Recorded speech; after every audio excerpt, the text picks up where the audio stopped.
Hello friends, welcome to all. आज मैं आपके लिए जो वीडियो लेके आ रहा हूँ, देखिए आईसीआईसीआई का इंश्योरेंस का शेयर है। ये बहुत ही बढ़िया। आईसीआईसीआई बैंक आपको पता ही है, जबरदस्त बैंक है, लेकिन इसका ये इंश्योरेंस का शेयर है। इस टाइम पे आपको पता है कि कंपनीज अपनी प्रॉफिट में या तो गिरावट दर्ज कर रहे हैं या फिर लॉसेस दर्ज कर रहे हैं, और अगले क्वार्टर में आपको पता ही है क्या होने वाला है। लेकिन यहाँ पे एक इंपॉर्टेंट चीज मुझे देखी, आज की डेट यानी कि 2 मई 2020 को इस कंपनी के नतीजे आपके सामने आए Q4 के। जब ये नतीजे सामने आए तो यहाँ पे प्रॉफिट में तेजी दिखी। अरे वाह, Q4 नतीजे बहुत ही बढ़िया। जरा देखते हैं कितनी तेजी है, क्या कुछ है, डिटेल में जानते हैं छोटे से वीडियो में। और आगे बढ़ने से पहले मैं आपको बता दूं, अगर आपने अब तक चैनल को सब्सक्राइब नहीं किया तो जल्दी से सब्सक्राइब कर लें। डीमैट अकाउंट के लिए वीडियो के डिस्क्रिप्शन में लिंक दिया है, उस पर क्लिक करके आप डीमैट अकाउंट ओपन कर सकते हो। साथ के साथ टेक्निकल एनालिसिस सीरीज अगर आपको सीखनी है तो आप मेंबरशिप ज्वाइन कर लीजिए, ज्वाइन बटन पर क्लिक करके। अब सीधे लेके चलता हूँ आपको मैं इस आईसीआईसीआई लोम्बार्ड जनरल इंश्योरेंस की तरफ। कंपनी को देखिए जरा ध्यान से। जनरल इंश्योरेंस की कंपनी है, one of the leading private sector general insurance company है आईसीआईसीआई लोम्बार्ड। बहुत ही बढ़िया बात भाई। देख सकते हो यहाँ पे डिटेल इसकी कितनी बड़ी है। कंपनी है 60,000 करोड़ के आसपास का मार्केट कैपिटलाइजेशन, 1200-1300 का प्राइस है, डेट तो कम से कम है, प्रॉफिट ग्रोथ सेल्स ग्रोथ बहुत ही जबरदस्त, मतलब फंडामेंटली स्ट्रॉन्ग कंपनी आपको दिख रही है, क्लियर कट। लेकिन प्रॉफिटेबिलिटी की जब बात आती है तो पुराने नंबर्स देखिए। रेवेन्यू किसी टाइम पे 1500 करोड़ था, धीरे धीरे गया 2000 करोड़, 3000 करोड़, 4000 करोड़, और आज की डेट में रेवेन्यू 11000 करोड़ है। प्रॉफिट किसी टाइम पे देखिए 20-22 करोड़ भी था, लॉसेस भी हुए थे, लेकिन आज की डेट में प्रॉफिट लगातार बढ़ता हुआ 1100-1200 करोड़ के आसपास पहुंच गया। बहुत ही बढ़िया। पिछले 10 साल का एवरेज प्रॉफिट ग्रोथ देख लीजिए आप, कंपाउंडेड प्रॉफिट ग्रोथ 24%, पिछले 5 साल का 8-9% के आसपास, पिछले 3 साल का एवरेज 16 से 17%। बहुत ही बढ़िया। लेकिन बात यहाँ पे आती है Q4 के नतीजे आए हैं, उन नतीजों पे फोकस करते हैं, उनको देखने की कोशिश करते हैं। नतीजे अभी 5 बजे आपके सामने आए, तो नतीजों के बारे में देखते हैं डिटेल में। ध्यान से देखिए और समझने की कोशिश कीजिए, क्योंकि ये काफ़ी इंपॉर्टेंट है। इस बार जितने भी क्वार्टर के नतीजे आ रहे हैं अच्छे वाले, तो उन पे जरा ध्यान से गौर से, क्योंकि इंश्योरेंस कंपनी है, इंश्योरेंस कंपनी का फ्यूचर है। अब मैं यहाँ पे आपको दिखा रहा हूँ इसके नतीजे ये, और लैक्स में नंबर है, हम इनको करोड़ में कन्वर्ट करके आपको बताएंगे, और थोड़ा सा हाईलाइट करके मैं यहाँ पे आपको दिखाने की कोशिश करूंगा। अगर मैं बात करता हूँ, जब भी इंश्योरेंस कंपनी की बात आती है तो वो यहाँ पे आता है premium, first year premium, net premium, total premium, premium earn, ये सारी चीज़ें आपको डिटेल में देखने को मिलती है। उन सारे के अलावा जो है ये कंपनीज इन्वेस्टमेंट भी करती है, उस इन्वेस्टमेंट के ऊपर कितना रिटर्न मिला है वो भी इंपॉर्टेंट है।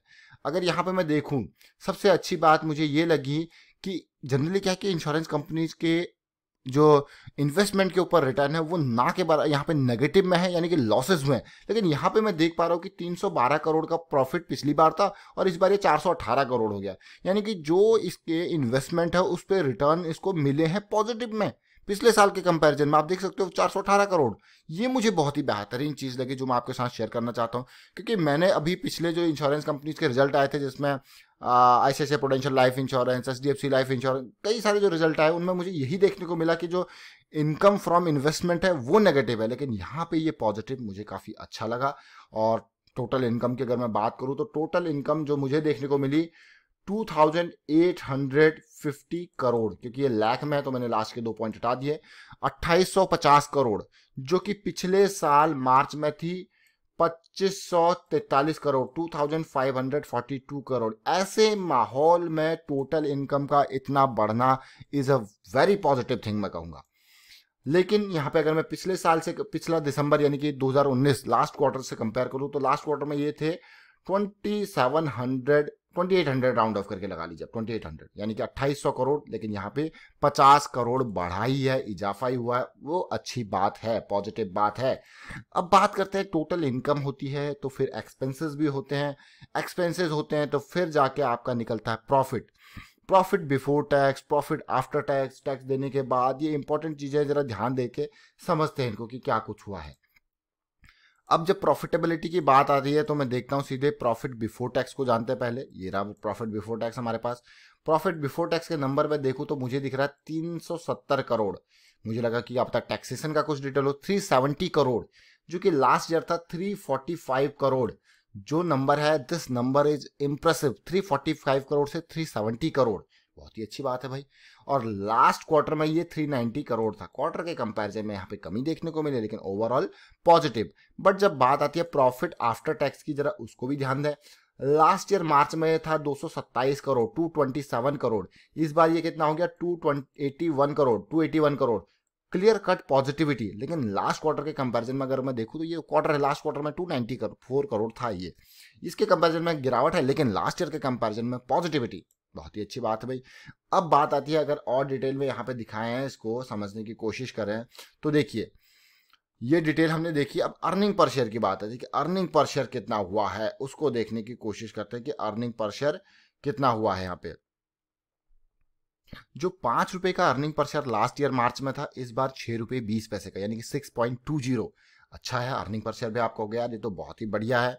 तो आपने ये रिजल्ट देखा। अगर मैं पिछले साल से, पिछले क्वार्टर से कंपैरिजन करूं तो आप देख सकते हो कि किस तरीके से इजाफा ही इजाफा देखने को मिल रहा है, और अभी का प्रॉफिट जो है वो पिछले साल मार्च के कंपैरिजन में अच्छा है। ऑल्दो जून जो है दिसंबर के कंपैरिजन में ये कम है, लेकिन लास्ट ईयर भी सिमिलर सिचुएशन हुई थी। दिसंबर 2018 में 239 करोड़ का प्रॉफिट था, लेकिन मार्च में ये प्रॉफिट जो है ऑलमोस्ट कम हुआ था, 10-12 करोड़ के आसपास। और इस बार भी इसी तरीके की सिचुएशन है जैसे लास्ट ईयर थी। अब बात आती है टेक्निकलिटी की। टेक्निकल में चलते हैं और समझने की कोशिश करते हैं इस शेयर में क्या कुछ चल रहा है। जरा देखिए, इस स्टॉक को मार्केट में आए हुए ज्यादा टाइम हुआ नहीं है। ये जब मार्केट में आया था तो एकदम तेजी देखने को मिली थी, और स्टॉक 600 से बढ़ के सीधे 880 के आसपास चला गया था। मंथली लेवल पे अगर आपको इतनी बड़ी कैंडल देखने को मिले, अपर शैडो देखने को मिले, काफी रिस्की। और शेयर देखिए फिर नीचे गिरा और कहां तक आया, फिर तेजी देखने को मिली, और मंथली लेवल पे इतनी लंबी अपर शैडो देख के फिर से रिस्की, और फिर देखिए शेयर कहां तक गिरा, बहुत ही नीचे। लेकिन इतनी लंबी लोअर शैडो देख के पॉजिटिविटी, बायर्स एक्टिव, और शेयर देखिए धीरे धीरे जाता हुआ काफी ऊपर चला गया, और ऑलमोस्ट 1400-1500 के लेवल पे ये चला गया, 1450 के आसपास गया। बड़ी गिरावट, और ऐसी गिरावट आई कि शेयर को नीचे धकेल दिया, बिल्कुल ये मान के चलिए कि 804 के लेवल पे मार्च के महीने पे गया था। जरा देख सकते हो इसकी रिकवरी, इतनी अच्छी रिकवरी हुई है कि मार्च के महीने के हाई को भी ये पार कर चुका है, यानी कि मंथली ब्रेकआउट भी इसमें आ चुका है। अब जरा देखने की, समझने की कोशिश करते हैं छोटे टाइम फ्रेम पे जाके। छोटे टाइम फ्रेम में चलिए और समझते हैं। जैसे कि मैं आपको बार बार कहता हूं कि देखिए यहाँ पे इसने बॉटम जरूर बनाए, बॉटम बनाने के बाद इसका वीकली ब्रेकआउट पिछले हफ्ते हम इसकी बात कर रहे थे कि वीकली ब्रेकआउट इसमें आ सकता है, और वीकली ब्रेकआउट इसमें आया। 1 2 3 3 वीक्स का ब्रेकआउट एक साथ लास्ट वीक में पार हुआ, 27 अप्रैल वाले वीक में, और अच्छा ब्रेकआउट 1230 से। ये सीधे इंट्राडे वालों के लिए वीकली ब्रेकआउट काफी इंपॉर्टेंट होता है, और वो देख सकते हैं यहाँ पे किस तरीके से ब्रेकआउट इसमें आया। डेली टाइम फ्रेम पे जाके समझने की कोशिश करते हैं। ये छोटे छोटे टाइम फ्रेम पे हम जब जाते हैं तो ये हमें कुछ ना कुछ लर्निंग जरूर देता है। अब यहाँ पे इसको जरा ध्यान से देखिए, रिजल्ट भी पॉजिटिविटी आई है। और अगर मैं यहाँ पे देखूँ, यहाँ से देखिए बॉटम बन के हाई बना, हाई बनने के बाद ये करेक्शन था। अब आप कहोगे ये कैसा करेक्शन है, ये ऐसा करेक्शन था जो कि फ्लैट करेक्शन था। इस फ्लैट करेक्शन में अगर आप पॉजिटिविटी देखें तो रेंज कॉन्ट्रैक्शन आपको देखने को मिली थी बहुत अच्छी। और मेंबर्स के लिए एक स्पेशल चीज में अगर आप वो देख रहे हैं तो ये देखिए, ये उनका डेली का लायंस अटैक है। इसका मतलब ब्रेकआउट बहुत खतरनाक होने वाला, बहुत पॉजिटिव होने वाला। अगर जिसने ये लायंस अटैक देखा होगा उसने इंट्राडे में दोनों दिन इसमें अच्छी खासी कमाई करी होगी।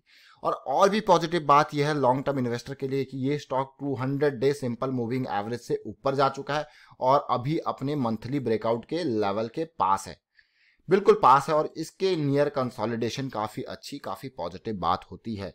तो देखिए आप, इंश्योरेंस का शेयर है, तेजी आप देख पा रहे हो, करेक्शन ऑलरेडी आ चुका है, अब एक नए मूव की तरफ रिजल्ट के बाद जा सकता है। और करेक्शन, अगर इसमें फिर से करेक्शन आता है तो वो और भी पॉजिटिविटी वाली बात है कि करेक्शन आएगा, करेक्शन रिजॉल्व होगा, वो आपके लिए एंट्री का मौका कभी भी हो। यहाँ पे आपने देखा होगा कि यहाँ पे जब भी हम बताते हैं कि शेयर्स को किस टाइम पे खरीदना चाहिए, तो करेक्टिव रिजॉल्व होना इंपॉर्टेंट है, स्टॉप लॉसेस होना इंपॉर्टेंट है। ये चीजें ध्यान में काफी रखनी चाहिए। आवरली के टाइम फ्रेम पे हम देखें तो 20 EMA की लाइन ने 50 EMA को क्रॉस किया था। यहाँ पे ये क्रॉसओवर होने के बाद हमको क्या चाहिए होता है, करेक्टिव। क्रॉसओवर होने के बाद ये करेक्टिव बने, करेक्टिव रिजॉल्व होते ही आप देख सकते हो कि किस तरीके से जंप लिया। कभी भी हो, कोई भी क्रॉसओवर अगर हो, जैसे कि ये यहाँ पे क्रॉसओवर हुआ जहां पे 20 और 50 EMA की लाइन ने क्रॉस किया था, आपको क्या चाहिए, करेक्टिव। और ये करेक्टिव आए, इनके रिजॉल्व होने के बाद आपको मिलता है एंट्री का मौका। तो जरा ध्यान से देखें, समझें।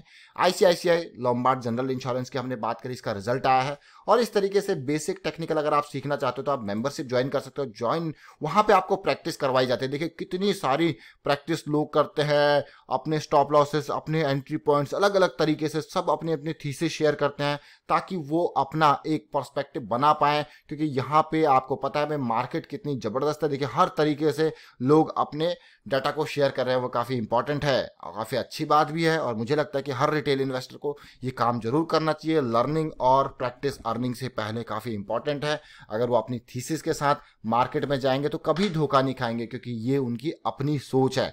वाइंड अप करता हूँ, वीडियो को शेयर कीजिए, लाइक कीजिए, चैनल सब्सक्राइब करते जल्दी से सब्सक्राइब कर ले, बेल आइकन को प्रेस कर ले जिससे आपको नोटिफिकेशन आती रहेगी। And thank you for watching the video.